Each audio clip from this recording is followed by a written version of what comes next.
You are listening to Amplify Your Success podcast, episode 122. And today, let's tackle one of the most common breakdown points for entrepreneurs, online business owners, and service professionals, your buyer's resistance. So let's get started. Welcome to the Amplify Your Success podcast. Hey, are you a thought leader, creative entrepreneur, or change maker and want to magnify your impact? Boost influence while creating a financial abundance? Stay tuned for today's inspiring episode with your host, Melanie Benson. Hello there, inspired entrepreneurs and business leaders. It's your host, Melanie Benson here, and I'm pretty pumped for today's topic on buyer's resistance, mostly because everything I'm going to share with you, I have learned by overcoming my own issues with sales. And I don't know if you're someone who feels really confident with this process, or like so many of the clients that come into my programs, you're bumping up against a lot of your own limiting beliefs and fears and uncomfortableness with the sales process. And so what I want you to know is everything I'm about ready to share with you comes from a place of, first of all, studying the art of inspiring someone to make the right decision for them. Okay. And I say inspire because I am not about manipulation at all. So I always want to help people make the best decision for them. And two, falling in love with the process of sales and what I like to call enrolling someone in you as the provider to their desired outcome. And it's such a powerful thing to fall in love with it after having so many years of feeling it was icky or getting slippery with it and not following up. And, I did a lot of things wrong in the beginning. But now I feel very confident when the right criteria and the right conditions are in place. I feel excited to have a conversation with someone and invite them to work with me.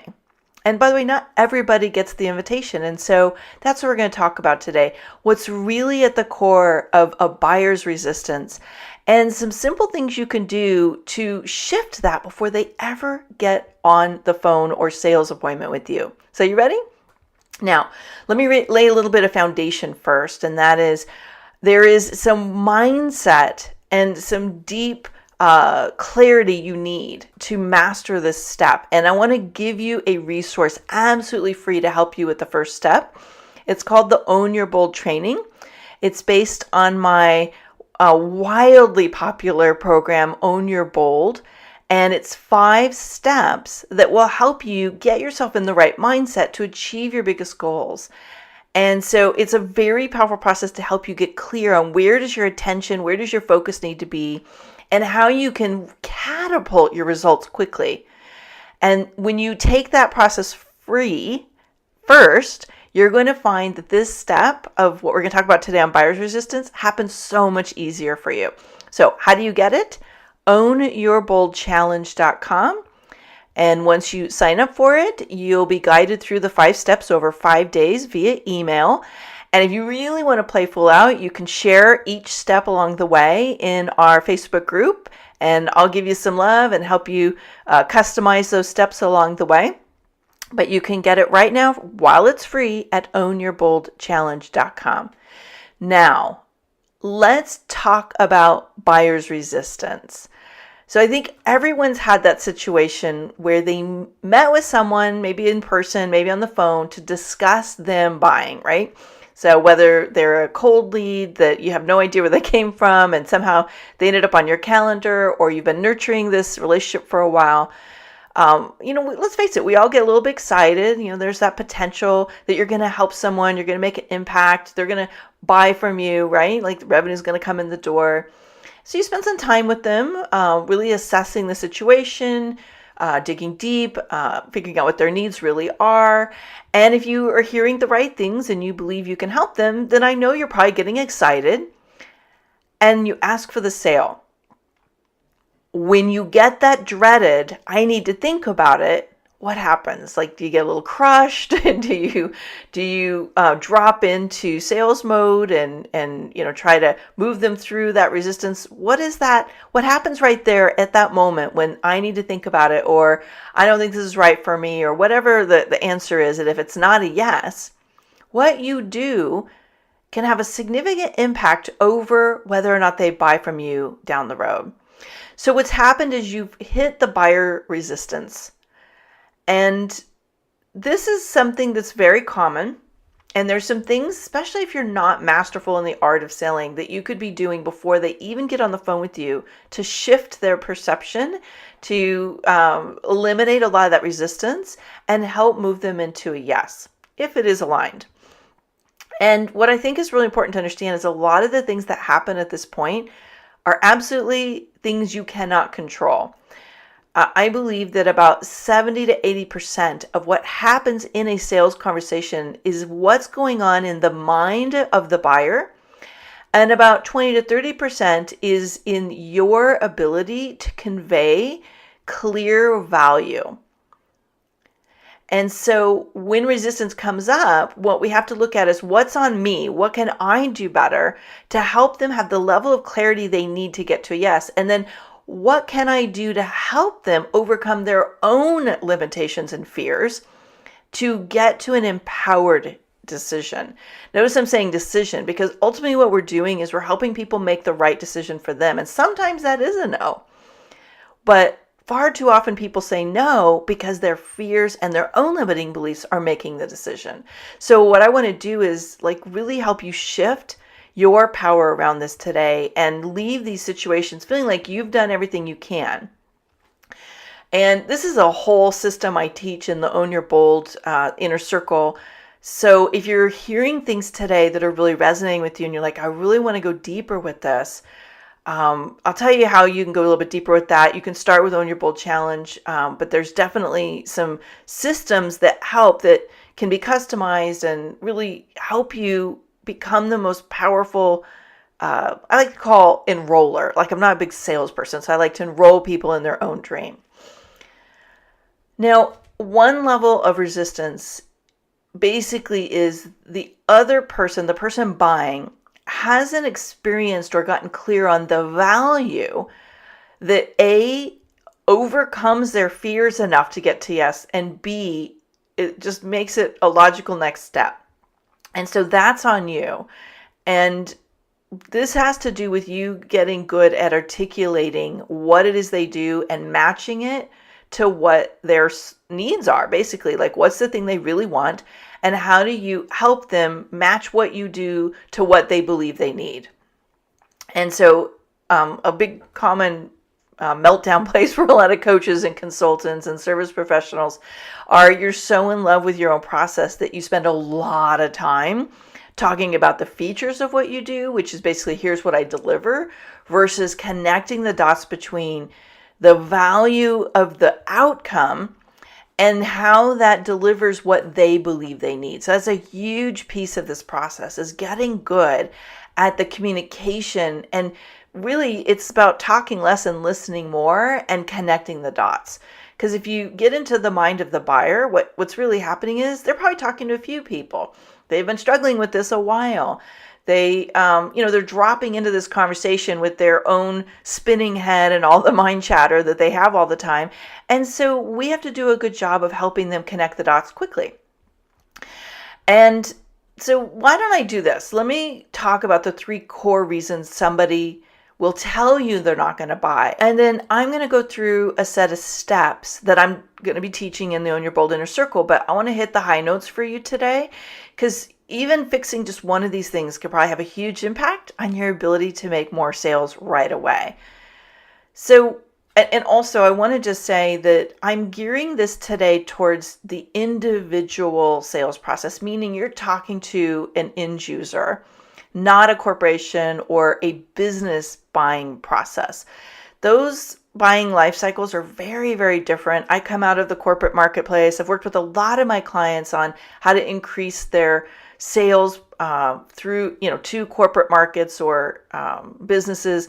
It's a very different decision-making process because there's a lot of other factors involved. So there might be some tidbits here, but if you sell to corporations, and maybe I'll do an episode on this in the near future, you're going to need to understand their life cycle of how a decision gets made to ace the sale. So here's what I tend to hear over and over and over again are the 3 core reasons someone won't buy. Number 1 is I don't have the time. Number 2 is I can't afford it. And number 3 is the ambiguous, I need to think about it. And I need to think about it isn't necessarily a no, but it puts the decision on pause. And there's some things that you will want to do if you're getting, I need to think about it.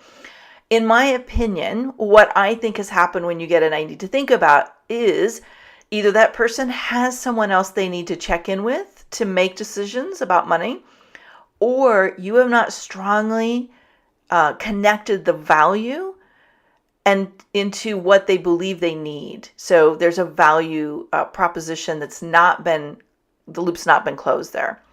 And so I need to think about it is oftentimes a safe way for someone, especially if they have one of the other 2 issues, to get out of making the decision and making you feel bad. And you can address that.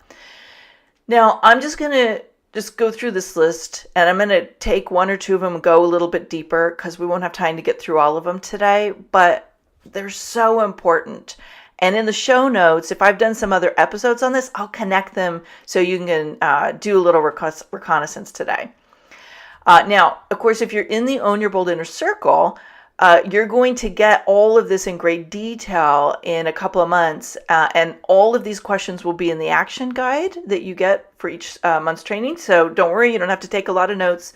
But if you are not there, grab a pen and paper because you're going to want to write some things down. So here's the first thing that really will help you move from a lot of conversations that may or may not go somewhere to getting more yeses. And that is you need to be fishing for prospects in the right market. Yes, I'm being a little corny, right? You got to go to the fish market, fish in the right market. Okay, maybe you didn't get it. That's okay.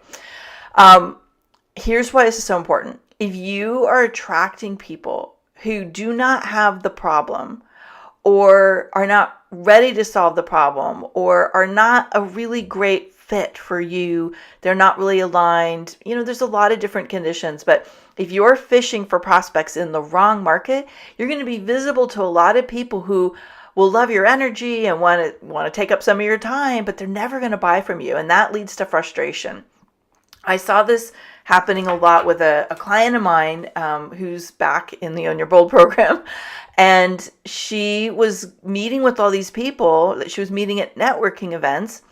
And she was having these get to know you sessions and trying to sell them into her program. I'm like, at what point did you decide these networking groups are your marketplace for prospects? She's like, well, I thought that's what you're supposed to do. I'm like, well, maybe, but I'm not convinced they're your target audience.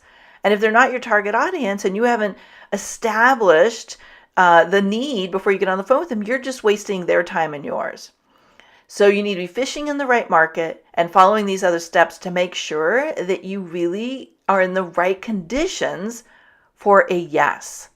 I want you to write that down. Are you in the right conditions for a yes? Okay, so really important to fish in the marketplace, in the communities, in the events, in the right spaces online. Whatever it is you do to attract clients, you need to be fishing in the markets that your potential clients are hanging out in. Number 2, establish your credibility before you meet with them. So why would this be so important? Well, because if they don't know the depth of your authority and credibility before you get on the phone, guess what? You're going to spend a lot of time trying to do that while you're talking to them. And then it gets a little manipulative and icky. This is where we feel like we have to sell ourselves. So if you've done that before you meet, what you should have happened is the energy has flipped from you enrolling someone to basically just deciding between the 2 of you if you're the right fit. I notice a significant difference from someone who already knows they want to work with me and they're just looking for details. Like, can I, is this in my budget? Does it, do I like the way that Melanie is coaching me? Does what she deliver in this program really match what I need, right? So it's just a features conversation at that point versus, do I like Melanie? Do I believe in her that she can actually help me deliver results? Now, you might be asking yourself, how do I establish credibility before I even talk to someone? There's a lot of different ways. I usually customize this step when I'm privately coaching people or in my mastermind level. But for the sake of today, let me give you two.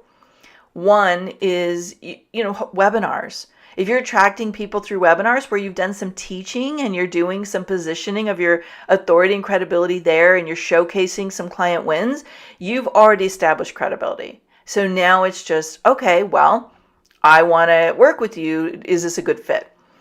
The second way, and I do this with cold leads that come in and they haven't necessarily come in from a webinar or they haven't really seen my work. They've been referred to me in some way is you can do a sequence when someone signs up to meet with you, whether it's in person or on the phone, where you guide them through a series of questions, a series of maybe self-assessments, or you even share in a very authentic way some of the success stories so they can start to see what you can create and accomplish. And that will go a long way to establishing credibility. Step 3, or component number 3, pre-qualify. There are 3 things you should be making sure are in place before you ever meet with a prospect. Do they have the problem? Are they able to invest? And are they ready to buy? You skip one of those steps, most likely you're going to have someone who's pre-searching, right? Like there's a lot of people that are searching now for something they don't want for 6 months. I don't know why they do that, but a lot of people do. And then you're going to get well, I don't have time right now, or I can't afford it yet, but I just want to get in my head where I'm going. You know what? Have them wait until they're ready. Put them through some kind of credibility establisher. Give them access to some training to warm them up and move the needle towards I'm ready now. Okay, so pre-qualifying can be done through, again, some online automated systems, or if you're lucky enough to have a great assistant like I do, they can help pre-qualify. I've got some clients that we have them hire salespeople to pre-qualify and maybe sometimes run the whole sales process. So we have to figure out what's right for you, but pre-qualify, pre-qualify, pre-qualify.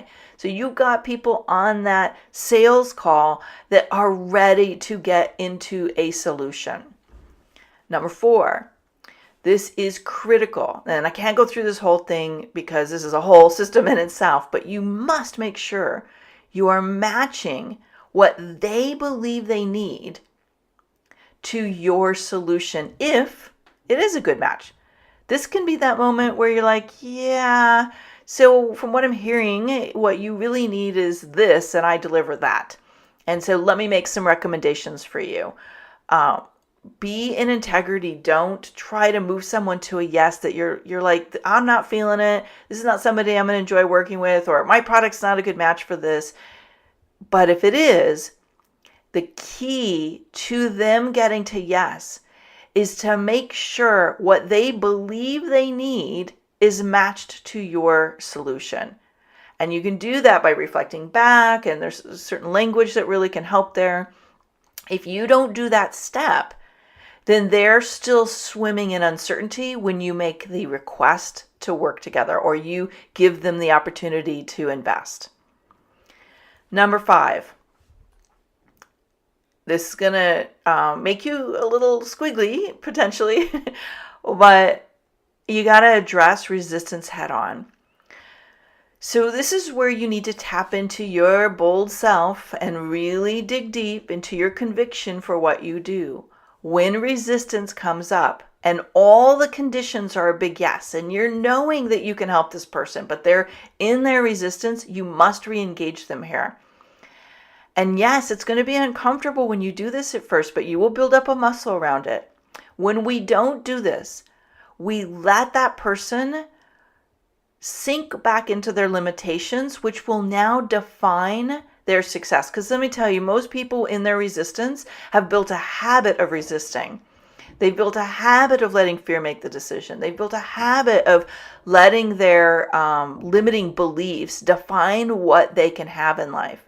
And so part of the sales process, part of enrolling someone in you as their solution, is enrolling them in the outcome they want. And sometimes that's helping them reconnect to the cost of staying there.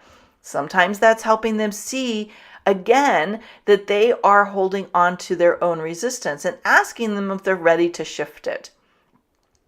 So one way to do this is to ask them when they're saying, I don't have it, I can't afford it, I don't have time, I need to ask so-and-so, I need to think about it, whatever it is. Ask them, would you share with me what feels like is really missing for you to be willing to move forward today? And hopefully they'll tell you. And then there's one more step. If I can help you resolve that today, are you ready to say yes? And then you get quiet. You don't need to talk anymore, because this is now where you're helping them move through it. And if they're like, I'm not sure and stuff, look, you can work that a little bit or not. I know at that moment if someone has what it takes to work with me. I want to work with people who are willing to move through their fears, willing to move through resistance. And, the people that say, yeah, but I'm nervous. Yes, but I'm a little scared. Well, that's a really big stretch for me. Okay, now I know they're willing to move. They're willing to shift things, and I can help them with that. But if they're like, no, okay, I'm like, game over. I'm done. Like, that's not who I want to play with. So you need to know what your core requirements are to work with you, to use your products. What do you really need to see in order to help them overcome that resistance? But if you use that little formula and you help them overcome the real issue, then you probably have a client, a loyal client, a raving fan for life. Because not only are you giving them something that they believe they need and getting them a goal or outcome, but you've also helped empower them. Okay, so there's several layers of support that you might need to dig into when you start addressing resistance. And yeah, it's a muscle you need to build. What I do want to be very clear about is that do not push them. Do not use hardcore sales tactics. Do not manipulate. I am not a fan of that stuff. I don't believe in giving someone a significant false price discount or making them feel shitty about where they're at and their unwillingness. I don't believe in giving ultimatums. Look, that's not empowering anyone. All that's doing is potentially putting money in your bank and making someone feel crappy about themselves. And I think that's a huge problem in the world today. So you can do this by empowering someone into yes and being willing to walk away from something that's not right and someone who's not ready, knowing that you can stay in connection with them for when they are ready. Making people feel powerful is a powerful part of sales. I don't believe in padding our bank account just for the ego win of getting someone to enroll. It's got to be a win-win. So that's my philosophy on overcoming resistance. I'd be really curious to hear yours. Come join us in the Amplify Your Success community, or if you're in Own Your Bold already or in the Awaken Leadership Lab, let's have a conversation about this. Let's really up-level your skill set here so that you can start helping more people. You can start feeling more powerful about your sales conversations and ultimately create a lot more win-win breakthroughs on this planet. This is Melanie Benson, your host. Thanks so much for listening in today. If you want to catch up on any of the show notes and circle back on any of the resources we shared in today's show, head on over to the show page at amplifyyoursuccesspodcast.com. And remember, you amplify your results faster when you're in a community of other people who are moving and shaking. Join us at amplifyyoursuccesscommunity.com. One last thing.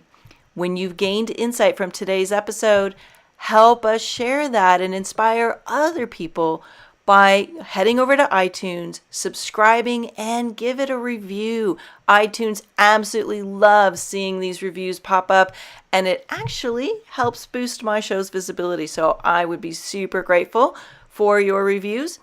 And as always, I love seeing your shares of these episodes on Twitter, Facebook, and Instagram. Come find me over there. Tag me in your shares. I'll give you some social media love right back. So see you next week for another inspiring episode of Amplify Your Success podcast.